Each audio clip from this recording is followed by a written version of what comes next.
In terms of your daily practice, are there fundamentals, are there things that you learnt very early that are still very important to your practice? Mm-hmm. Could you talk about that? Yes.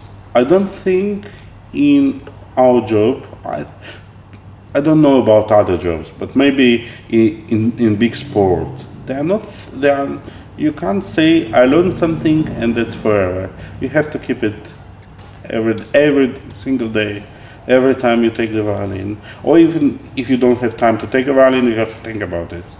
You have to really work hard, and I think not only playing every day, but thinking, listening, thinking about this. So it's all every single day. Like once you build a house, and if you want to build a new house, you need to start again from the basics. Yes. It's every day. Every day. It's never forever. No. Are there particular things that you remind yourself of every time you pick up your instrument? Freedom. That's number one. Can you talk more about that? Freedom, yes. It's quite difficult to talk about this without actually teaching someone who is not free. But you have to be free because...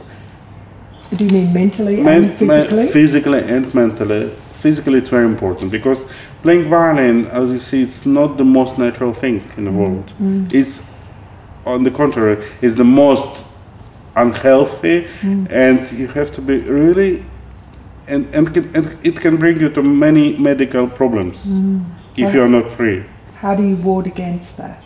When I practice or when I teach, your head should be really free. So people who are, for example, holding the violin, they will end by 40s, latest, because you have to be really free. Because, for example, here you have the most important things, muscles and whatever. So could you do that again? So you showed me how. For example, tight. Show me tight. No. No, because you see. Yes. You have no sound, and then.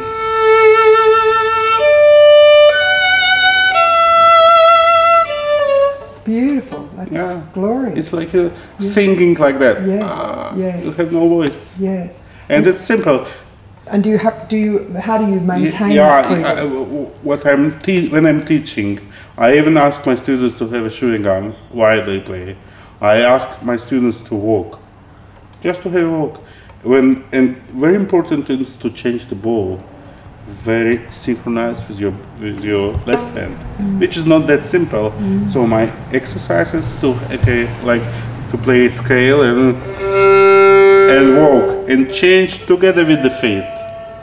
That's very important. So that would take a lot of practice.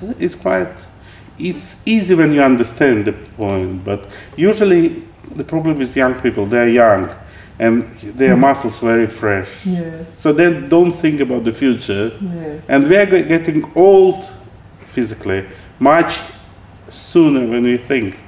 So like a sportsman, like a football player, they retire at the age of 35, something like that, like a ballet dancers, because we are getting older. In order not to get older, you should always practice right, to be free. That's very interesting. Thank you for that. And so in terms of injuries and warding against injuries, are there other, do you swim? Swim is the great thing. Swim is the great thing. Yes. Especially for the people who sit. It's very dangerous. They have to swim, they have to do some exercise for the back. It's very important. Swim and good massage. Sitting, sitting is the worst. Yes, yes. And much of your time is sitting. Sitting and flying. When you fly 12 hours.